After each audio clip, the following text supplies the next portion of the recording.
Buenos días, queridos hermanos. Es un gusto para mí estar aquí con ustedes para estudiar nuestra cuarta clase de escuela dominical a través de este medio.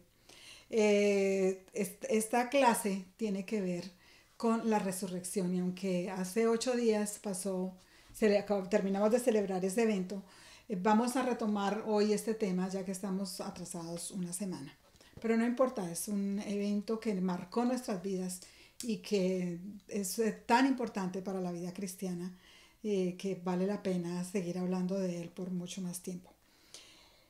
Los cristianos celebramos esencialmente dos grandes eventos. Uno de ellos es la Navidad y el otro es la Semana Santa, donde celebramos la muerte y la resurrección de nuestro Señor Jesucristo.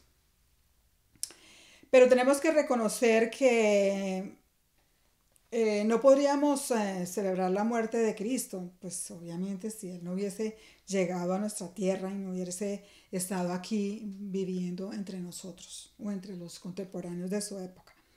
Y no podríamos celebrar la Navidad, no tendría sentido celebrar la Navidad si el Señor no hubiese resucitado entre los muertos, porque estos dos eventos marcan un hito en nuestras vidas.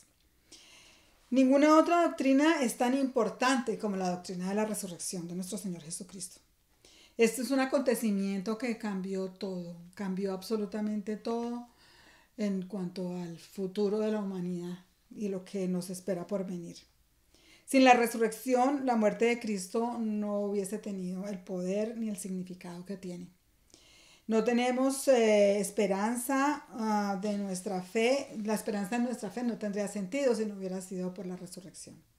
Sin embargo, yo pienso que hay otro evento que es sumamente importante para nosotros y es el evento de Pentecostés. El evento de Pentecostés donde el Señor envía su Espíritu Santo, ese paracleto que nos envió, y donde a través de él podemos nosotros llegar a entender y comprender realmente el significado de la muerte y la resurrección de nuestro Señor Jesucristo. Porque él mismo dice en Efesios 2:8 que sin fe es imposible agradar a Dios y que la fe, y que no es una fe dada por nosotros, es lo más importante en estos eventos porque es la que nos da convicción. Y es ese Espíritu Santo, es ese poder del Espíritu Santo el que nos hace tener este convencimiento de que todo lo que sucedió fue absolutamente real y cambió nuestras vidas. Sin esa fe cristiana, la resurrección entonces dejaría de tener sentido.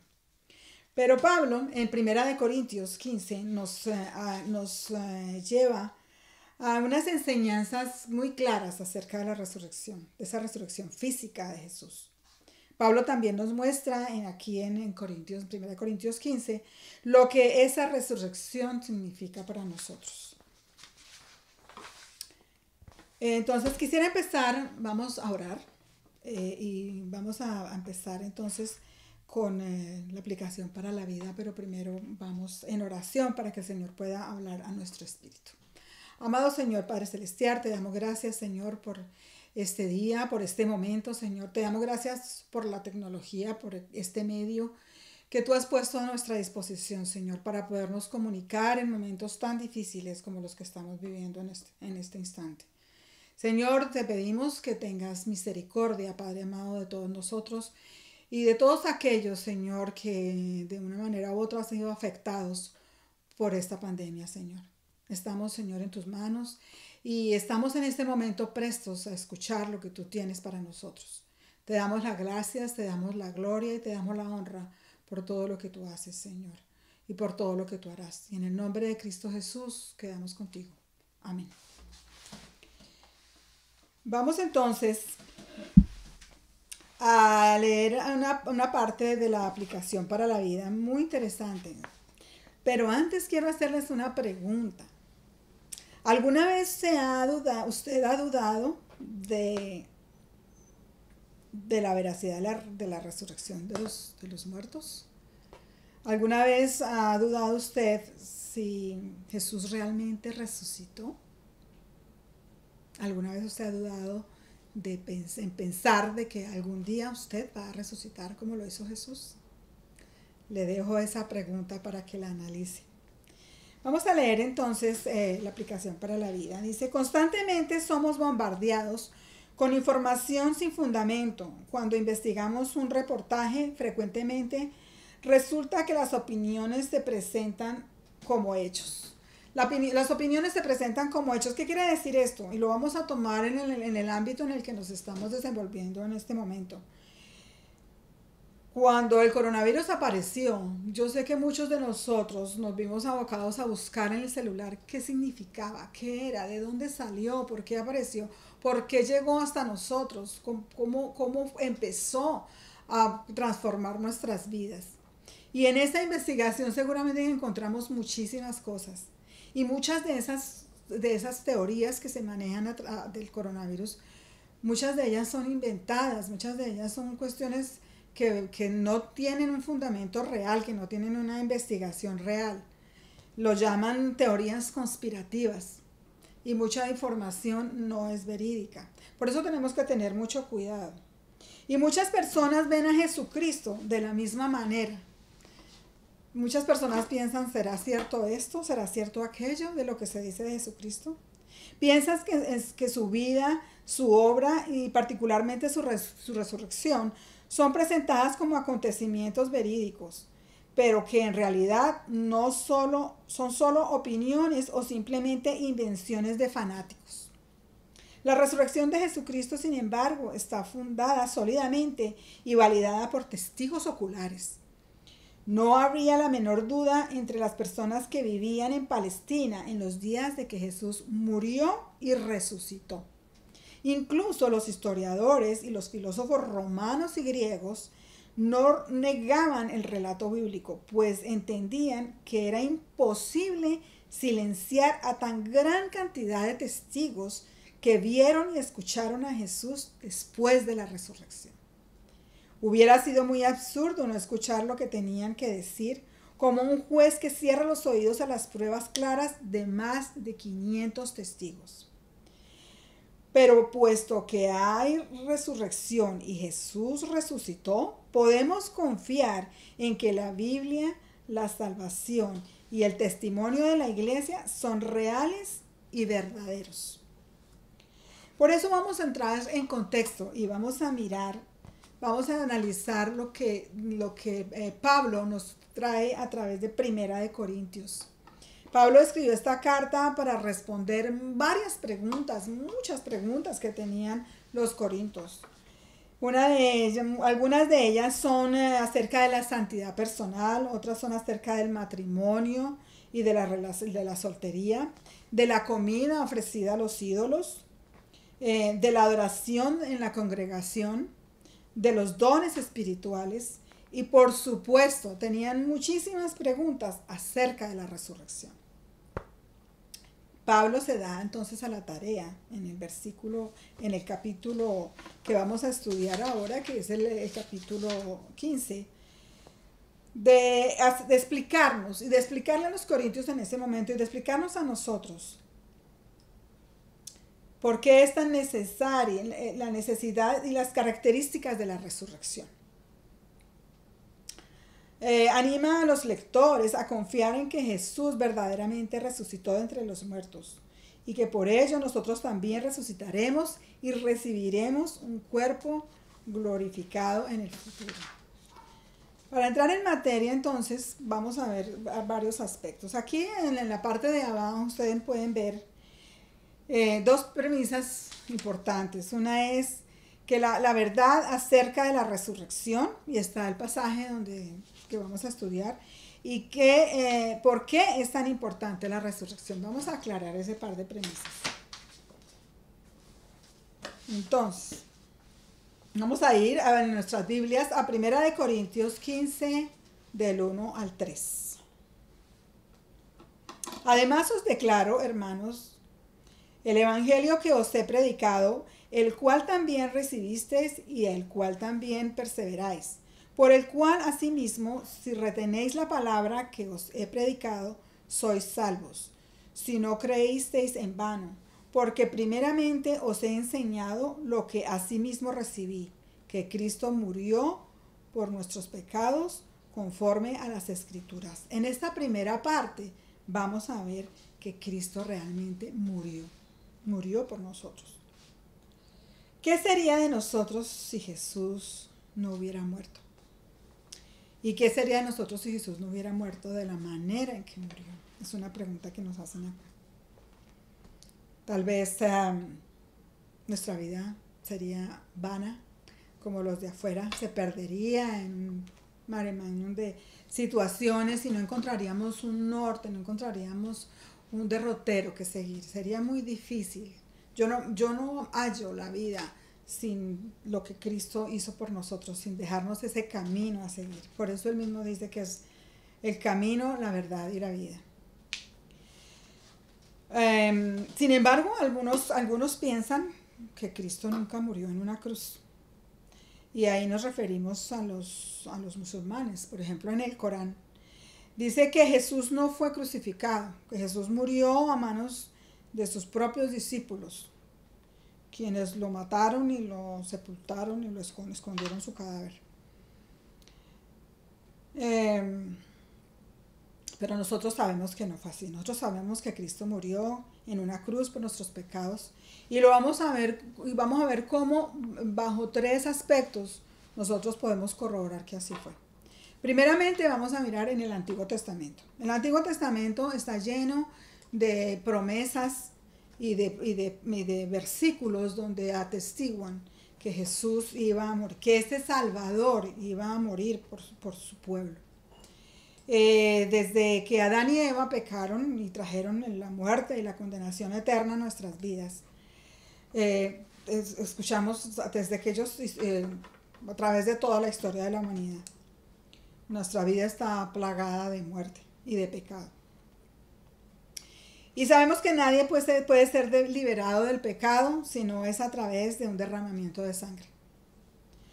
Sin derramamiento de sangre no hay remisión de pecados. Está en Hebreos 9:2. Pero Dios, en su infinita misericordia, decidió extender su gracia inmerecida a toda la humanidad pecadora. Y allí en el Génesis 3:15 nos dan el primer aviso de que Él derrotaría el pecado, derrotaría a Satanás, el pecado y la maldad, cuando dicen que Él pisaría la cabeza de la serpiente.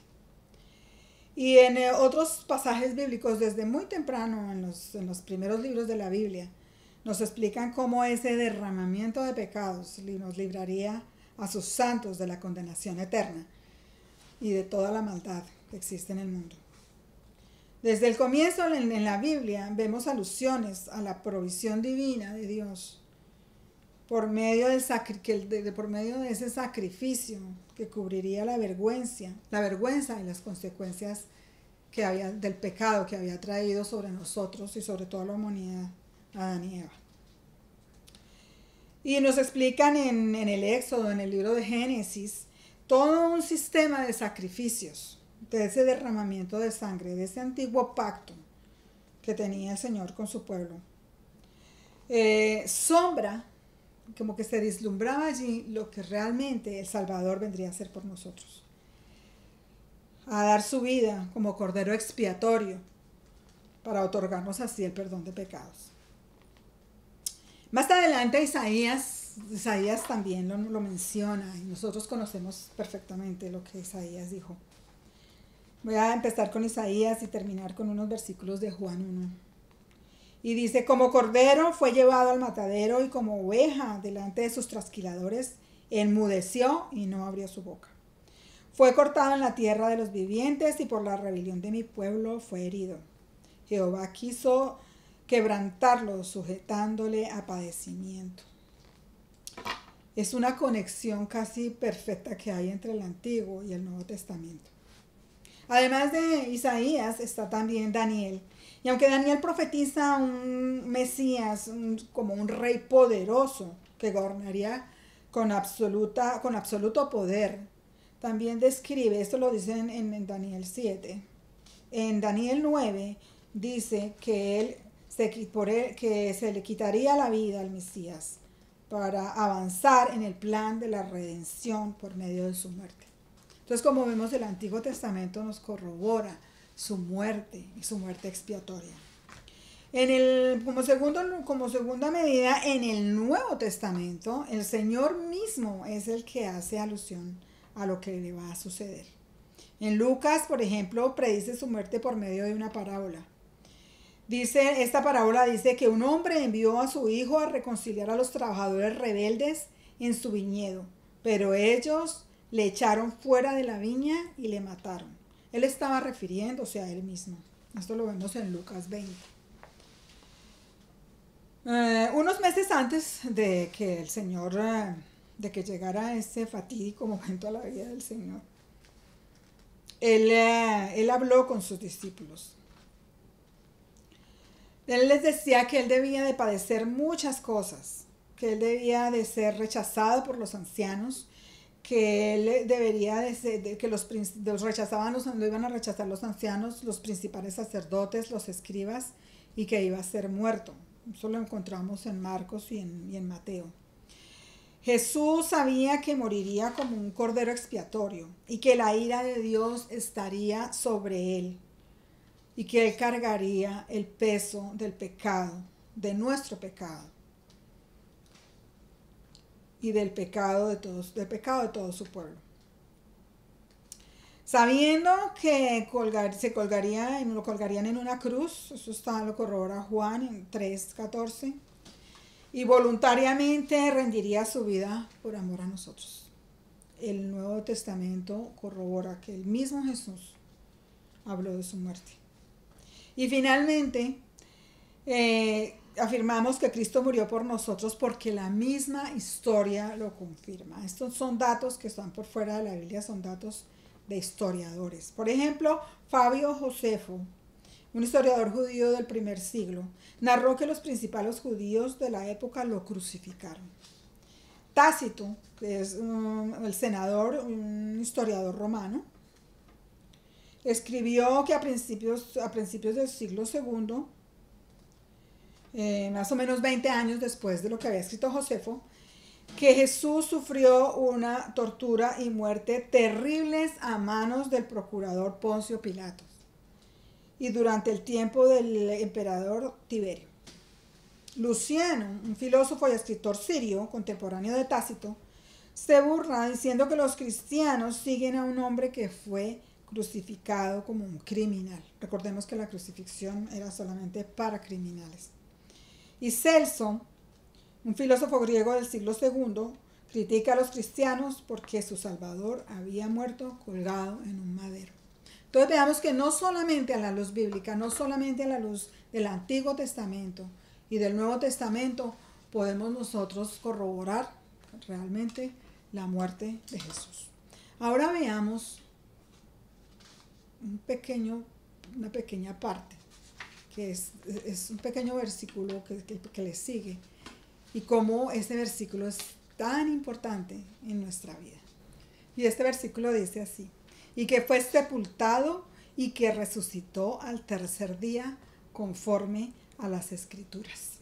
Ya la misma Escritura confirma lo que la Escritura había dicho. Vamos a mirar entonces aquí a la luz de las mismas tres características, a las mismas tres situaciones del versículo pasado, a la luz del Antiguo Testamento, a la luz del Nuevo Testamento y a la luz de la historia, como es confirmado este hecho. Primero, Jesús, a la luz del Antiguo Testamento, dice Jesús resucitó porque el Antiguo Testamento así lo predice. Veamos lo que dice en Hechos 26, del versículo 22 al 23. Dice: pero habiendo obtenido auxilio de Dios, perseveró hasta el día de hoy, dando testimonio a pequeños y a grandes, no diciendo nada fuera de las cosas que los profetas y Moisés dijeron que habían de suceder, que el Cristo habría de padecer y de ser el primero en la resurrección de los muertos, para anunciar luz al pueblo y a los gentiles. Aquí vemos cómo así como se le reveló a Moisés y a los profetas esta verdad, así se nos revela hoy en día a nosotros. el Antiguo Testamento no se calla en cuanto a que no haya un tipo de resurrección después de la muerte. Nunca asume el Antiguo Testamento que el estado eterno de las personas es la muerte. Siempre se habla acerca de una resurrección en el futuro. En el libro de Daniel 12:2, vamos a mirar allí. El mismo Daniel lo confirma. Dice, y muchos de los que duermen en el polvo de la tierra serán despertados, unos para vida eterna y otros para vergüenza y confusión perpetuas. Este es Daniel. En el libro de Isaías, estas cosas no hay otro comentario que hacer porque son tan claras, es tan claro como escribe Daniel y tan claro como escribe Isaías. Dice, Isaías en el mismo capítulo 53:10 dice, cuando haya puesto su vida en expiación por el pecado, verá linaje y vivirá por largos días. Este largos días obviamente se refiere a su vida, a que vivirá nuevamente y todo con todo su poder y con toda su gloria. En el Salmo 16, refiriéndose al Mesías, el Salmo 16 lo escribió David. Veamos. El Salmo 16 del 8 al 11, refiriéndose al Mesías. No, porque se me perdió por aquí. Salmo 16.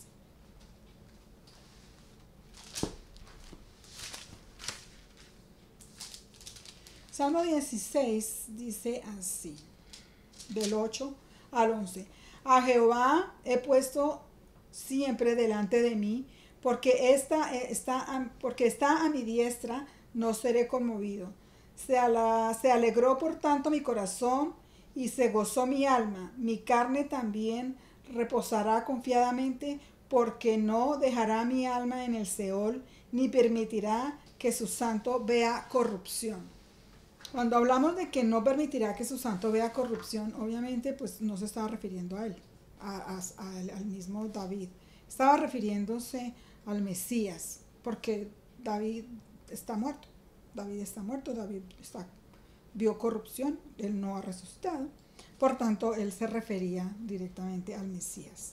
Y Pedro lo reconoce en el versículo que está en Hechos 2:27. En Hechos 2:27. Donde Pedro reconoce que este versículo es traído a la luz del Mesías. Entonces, en Hechos 2:27 dice así, porque no dejarás mi alma en el Hades, ni permitirás que su santo vea corrupción, refiriéndose aquí Pablo a el Señor Jesucristo. Ok, tenemos entonces a David, tenemos entonces Pablo señala igualmente este salmo de David como un salmo que hace alusión a la resurrección de Jesús. Eso lo hace en Hechos 13. Hay una cita aquí de un escritor que se llama Matthew Barrett y me pareció muy interesante, se las voy a leer. No solo la muerte de Cristo, sino también la resurrección es un evento en la historia de la redención que Dios había planeado desde hace mucho tiempo y en el momento adecuado para nosotros y nuestra salvación. Nosotros sabemos que todo está planeado desde antes de la fundación del mundo. Bien, esto es en cuanto a lo que se refiere al Antiguo Testamento. Tal vez si escudriñamos un poco más y vamos un poco más a las escrituras y estudiamos un poco más esto, vamos a ver muchos otros versículos donde se refieren a la resurrección de Jesucristo en el Antiguo Testamento. Pero vamos aquí como segundo lugar, lo vamos a mirar a la luz del Nuevo Testamento. El mismo Jesús afirmó que lo haría después de 3 días de haber muerto. ¿Recuerdan aquel pasaje en Juan 2:19 que dice, destruid este templo y en 3 días lo levantaré?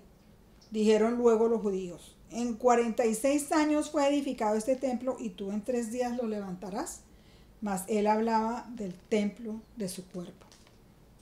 Esto nosotros podemos en este momento tener esa revelación de que él hablaba de su cuerpo. Siempre especificó que lo haría después de 3 días. Muchas veces oímos hablar de los 3 días después de su muerte. El Hijo del Hombre será entregado en manos de hombres y le matarán. Mas al tercer día resucitará. Esto lo encontramos en Mateo 17, en Mateo 16, en 20, 26, en Marcos 9, en Lucas 9. Está, pues, a través de todos los evangelios está esta frase. Y uno muy interesante que siempre me ha llamado mucho la atención y me ha gustado, y es la comparación que hace el Señor con el profeta Jonás. Dice que durante 3 días como Jonás estuvo dentro del gran pez, pero luego resucitaría como Jonás. Sabemos que Jonás estuvo dentro del pez por 20 días. Perdón, por 3 días. Ya estoy disvariando. Por 3 días estuvo Jonás dentro del pez. Finalmente, vamos a verlo a la luz de la historia. La historia lo confirma.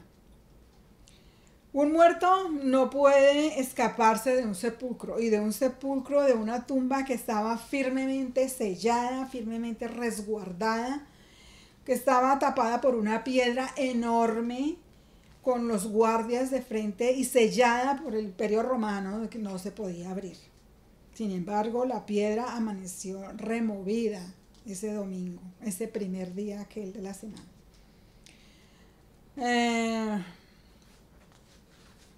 Pero para asegurarse de Jesús no hubiese resucitado como lo había... Perdón, estoy leyendo otra cosa. En Mateo 27 dice entonces que, pero resucitó y la iglesia nunca dudó de este acontecimiento. Ese versículo se refiere a que la iglesia desde ese momento nunca dudó de este acontecimiento sobre este acontecimiento tan increíblemente sobrenatural. Siempre fue una base doctrinal distintiva sobre la que la iglesia se edificó. Si no hubiese sido por la resurrección de Cristo, entonces vana sería nuestra fe, porque la resurrección de Cristo es la que nos pone ese sello distintivo de que somos sus hijos y de que algún día estaremos glorificados igualmente que Él. ¿Qué sería de nosotros si Jesús no hubiese resucitado? No tendríamos esperanza. No tendríamos la esperanza de esa vida venidera que vamos a tener a su lado. Ok, vamos entonces a la última parte de este estudio de Corintios. Bueno, la tercera y última parte de este estudio está en 1 Corintios 15, del 5 al 8, y dice así. Y que apareció a Cefas y después a los 12, después apareció a más de 500 hermanos a la vez, de los cuales muchos viven aún y otros ya duermen. Después apareció a Jacobo, después a todos los apóstoles, y por último de todos, como a un abortivo, me apareció a mí. Son palabras de Pablo. Él se considera como un abortivo. Sabemos que la vida de Pablo pasó por muchos eventos y por muchas circunstancias. Y él logró tener esa gracia muchos años después de que Cristo ya había muerto y había ascendido, de poderle ver en persona. Y es que a veces nosotros no pensamos, no logramos analizar que el Señor se fue de esta tierra en cuerpo y alma. Y digo yo en cuerpo, porque Él está vivo, Él está en cuerpo. Allá cuando miramos hacia la inmensidad de ese cielo, allá imaginémonos ese tercer cielo donde Él está, y está en cuerpo. Es verdaderamente impresionante pensar que nosotros estaremos y le veremos a Él en cuerpo y alma. ¿Por qué? Porque bajo esa nube de testigos Esa nube de testigos es la que nos verifica a nosotros o nos da ese convencimiento de que realmente las cosas pasaron. No solo la nube de testigos, sino la fe que el Espíritu Santo ha puesto en nosotros. Pero analicemos un poco entonces lo que dice Pablo aquí. Dice que cuando Jesús resucitó, se presentó ante muchas personas. Al principio algunos no lo reconocieron, obviamente María pensó que era el hortelano o el jardinero del cementerio. En el camino a Emaús, los dos discípulos pensaron que era cualquier otro peregrino que andaba al lado de ellos. Pero conforme fueron caminando y hablando con él, entonces finalmente llegaron y el Señor abrió sus ojos y pudieron convencerse de que era Él, que había resucitado y había vencido la muerte. Nosotros sabemos que muchas personas vinieron a Jesús después de la muerte y su resurrección por 4 motivos principales. Vamos a ver cuáles son esos 4 motivos que nos aseveran que Él entonces sí resucitó. Primeramente por la evidencia del Nuevo Testamento. Obviamente la palabra tiene la palabra. Por el Nuevo Testamento. La lista no es corta de la cantidad de personas que le vieron. No es como Celso, ese filósofo pagano que escribió por ahí en el siglo II, ya vimos algunas de las locuras que escribió, dice que se apareció a un par de personas que estaban intoxicadas y que por ello la resurrección no se podía verificar. Pero sabemos que eso no fue cierto porque no solo se apareció a dos, se apareció a muchísimas personas. Se apareció a María Magdalena, eso está en Juan 20. Se apareció a las mujeres que regresaban de la tumba. Se apareció a Pedro. Se apareció a los caminantes de Emaús, los que ya hablamos. A los discípulos cuando Tomás no estaba presente. Se aparece nuevamente cuando ya Tomás estaba con ellos. A 7 de sus discípulos en el mar de Tiberíades, mar de Galilea. A un grupo de más de 500 creyentes, donde Pablo dice que muchos de ellos ya, en la época en que Pablo escribió Corintios, ya muchos ya habían muerto, pero todavía muchos andaban por ahí. A Jacobo, a los 11 discípulos de nuevo y a las personas que lo vieron, que estaban con él cuando él ascendió al cielo. Y finalmente, pues ya vimos que a Pablo se aparece. Como segunda característica de estas apariciones tenemos que se aparece en lapsos diferentes de tiempo, con décadas diferentes. No se puede argumentar que alguien o un grupo de individuos inventaran estas narraciones en momentos históricos tan distintos. Probablemente en Primera de Corintios fue escrita más o menos en el año 55 después de Cristo. Estos 20 años después de la resurrección de Cristo pues hacen un lapso de tiempo considerable y sin embargo Pablo dice que a muchos de los 500 aquellos que lo vieron todavía estaban vivos y que la gente podía ir a preguntarles si verdaderamente lo que Pablo estaba diciendo era verdad. Algunos escritores extrabíblicos también testifican la resurrección de Jesús. Fabio Josefo, que fue uno de los principales historiadores de aquella época, dice que los discípulos lo volvieron a ver después de 3 días. Justino, en el año más o menos 100 a 165 después de Cristo, afirma que toda la iglesia creía que Jesús había resucitado y que era lógico creer por el testimonio de todos aquellos que lo habían visto personalmente. Tercero, algunos argumentaban que simplemente ellos estaban alucinando. Pero si lo miramos a la luz de la psicología, digámoslo así,